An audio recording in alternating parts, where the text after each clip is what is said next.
Assalamualaikum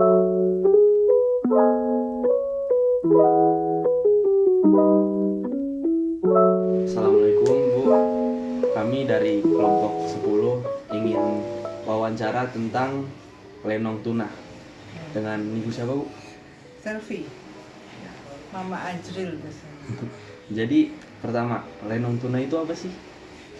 Lenong tuna, kita balik dulu nih ya, sebelum terjadinya lenong tuna. Ya, Lenong, sejarahnya. sejarahnya lenong itu adalah sebenarnya teater kerakyatan, teater rakyat, opera rakyat. Dia ada sejak zaman dahulu kala, itu sebenarnya kesenian Betawi. Teater komedi yang biasanya dilakukan oleh rakyat.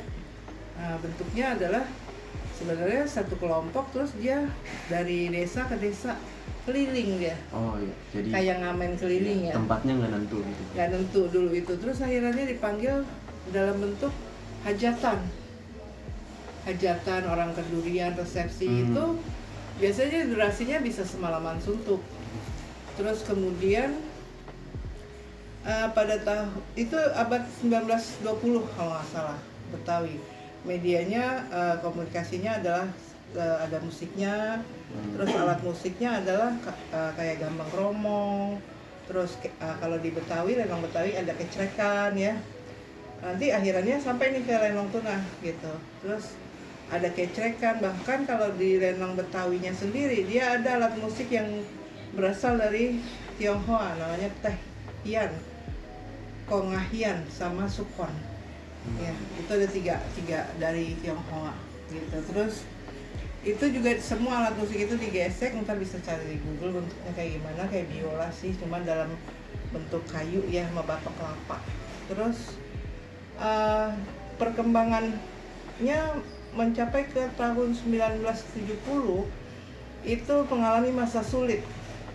Masa sulit akhirnya ada seniman Betawi namanya Firman Muntako itu memodifikasi pertunjukannya yang tadinya hajatan keliling-keliling sekarang jadi teater yang dipertunjukkan di Taman Ismail Marzuki waktu itu. Dan itu durasinya nggak semalam suntuk, cuma 2-3 jam. Nah, orang-orangnya juga biasanya kadang-kadang tergantung sutradaranya mau bawa cerita apa.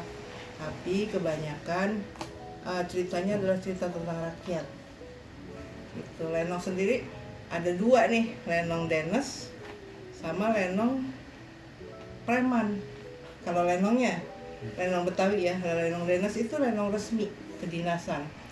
Dia bedanya ada baju bangsawan, terus materi-materinya biasanya berkaitan dengan pemerintahan, dengan pekerjaan gitu ya, dengan upeti dan lain-lain lah zaman dulu.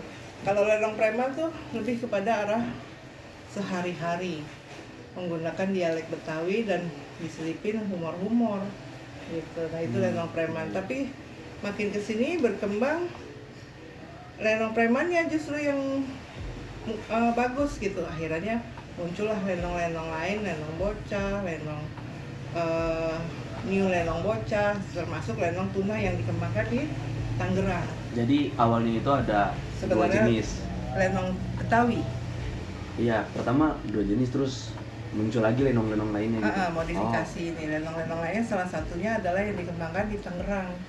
Jadi apa bedanya lenong Betawi sama lenong Tangerang? Lenong Tangerang itu namanya lenong tuna, dikembangkan oleh namanya Bu Hajah Tuna, suaminya namanya kalau nggak salah Pak Jampang. Dia punya anak, dia menjalankan tradisi lenong itu di versi Tangerang, di Pekayon kalau nggak salah, Pekayon ya, Kecamatan Mauk, Tangerang. Nah setelah meninggal yang nerusin anaknya Supriyati kalau nggak salah, punya suami namanya Ayub. Makanya lenong tuna awal-awalnya ceritanya tentang Ayub yang membela rakyat kecil.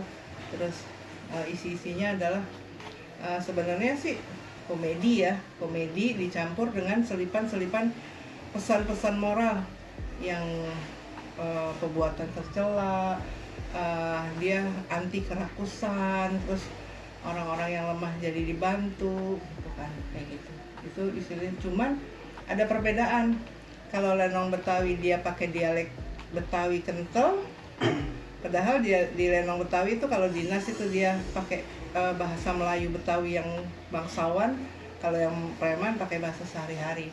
Tapi kalau di lenong Tunah dia lebih menggunakan bahasa yang kadang-kadang kalau Tangerang itu kan campuran sama Sunda ya, ada Sundanya ada Jawanya, jadi campuran.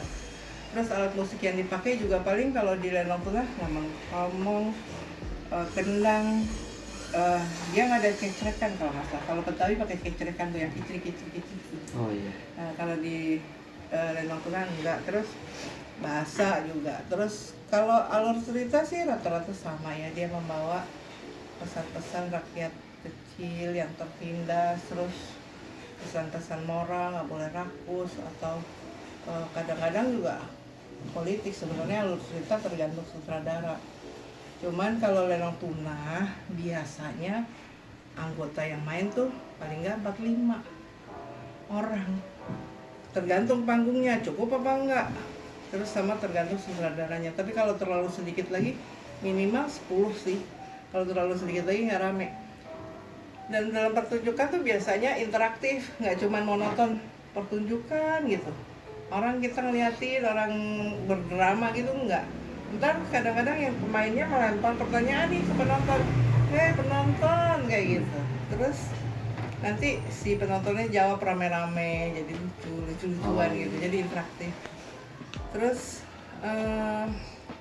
apalagi ya, pakaian juga tergantung. Kalau sekarang kan disesuaikan dengan generasi milenial ya, karena perkembangannya lenong bocah ya udah dengan versi bocah-bocah dijadikan sebagai orang dewasa gitu, jadi disesuaikan dengan alur ceritanya nanti. Kadang-kadang orang-orangnya juga nggak harus 45, 10 cukup. Dan pertunjukannya sekarang nggak semalam suntuk, hanya 2 atau 3 jam. Apalagi yang bertanya? Nih, di generasi sekarang kan diantara teman-teman kita tuh jarang banget yang tahu tentang lenong. Menurut Tante gimana? Benar sih, jadi sebenarnya lenong itu dia seni budaya. Anak-anak muda zaman sekarang udah lebih berkiblat kepada digital, era globalisasi. Dia ngelihat apa yang tren nih, yang viral di itu. Sebenarnya dengan adanya media kayak media sosial sekarang lebih gampang, lebih mudah, kayak TikTok dan lain-lain, kita bisa loh generasi muda. Contohnya lenong Tunah deh. Lenong Tunah itu masih tidak se-booming lenong bocah. Andai lenong Tunah nih dari warga Tangerang ya, milenial Tangerang menggunakan istilahnya, misalnya mau ngadain bukan lenong bocah, lenong milenial gitu ya. Kalau istilahnya non Tangerang apa? Noni ya, siapa? Kalau di Jakarta kan abang none, Kang Noni apa tuh. Nah itu bisa dibikin lenong milenial misalnya ya, entah namanya apa, tapi yang dibawa adalah lenong Tunahnya. Coba dibikin durasi pendek, terus diviralin di TikTok, media itu lebih gampang sebenarnya. Nggak tahu nih, Ibran sama Rafli kali yang bikin nanti. Bisa aja sih. Itu belum tuh, bagus sih, ide bagus gitu, karena harusnya yang dibawain bukan kayak sekarang kan TikTok rata-rata backsoundnya musik-musik luar negeri ya. Terus kayak apa sih yang kalau kesenian Betawi itu ada jaga apa tuh palang pintu, budaya palang pintu itu juga sebenarnya cuplikan pendek, sinetron pendek yang bisa diupload di TikTok sebenarnya. Boleh tuh, bisa khusus untuk Tangerang ya. Tangerang kumpulin teman-temannya. Iya. Gitu. Terus apa lagi? Ini terakhir nih. Kesan Tante tersendiri kalau nonton penampilan lenong tuh kayak gimana? Sebenarnya menyenangkan. Sekarang Tante tanya, kalian pergi nonton buat ngapain? Hiburan kan? Iya. Tapi yang kalian tonton Pengabdi Setan, tegang nggak? terhibur nggak? Enggak kan? Enggak. Terus kadang-kadang film tembak-tembakan, game tembak-tembakan. Nah padahal kita kalau nonton, melihat pertunjukan, kita perlu hiburan. Ya dengan adanya Lenong sebenarnya dengan istilahnya suntikan-suntikan komedi itu lucu. Kalau kita nonton stand up komedi kan lucunya aja, kadang-kadang garing kan. Tapi kalau itu dibikin dalam bentuk cerita, alur cerita yang nyentuh dengan kegiatan masyarakat rakyat sehari-hari atau kegiatan masyarakat banyak yang durasi misalnya usia remaja, usia SMA, SMP itu bisa sebenarnya dibikin yang hari-harian, dibikin sentilan-sentilan yang lucu-lucu itu sebenarnya menghibur. Karena yang kita cari kan sebenarnya hiburan, bukan ketegangan, bukan ketakutan. Sekarang anak-anak sekarang lebih senang, wah Pengabdi Setan, terus Danur gitu kan, kayaknya kalau udah nonton itu tuh kayaknya udah keren gitu, padahal enggak juga. Kayak film punyanya Marvel bagus-bagus sih pasti. Padahal Marvel bikin yang terakhir tuh apa? Yang terakhir film yang terakhir animasinya dari Indonesia, orang Indonesia. Terus Indonesia bikin sendiri Gundala Putra Petir, bagus itu. Nanti akan nyambung ke Sri Asih. Artinya superhero-nya Indonesia ada loh. Oh, iya. Bahkan superhero riwayat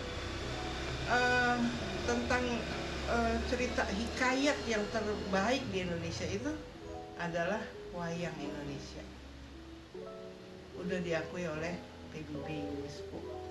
Ya, mudah-mudahan generasinya THI bisa menciptakan peluang melihat peluang ini sebagai sekarang ini kalau bikin TikTok durasi pendek kecil viral nggak? Begitu viral pasti dicari sama televisi. Begitu televisi ya udah bikin rumah produksi, bikin scene, bikin cerita, terus akhirnya diambil. Sekarang rumah-rumah produksi yang tampil di TV itu bukan mereka yang biayain. Kita bikin dulu, gitu tawarin ke TV, diambil sama TV kalau menarik. Nah itu bisa jadi hasil ya kreatif.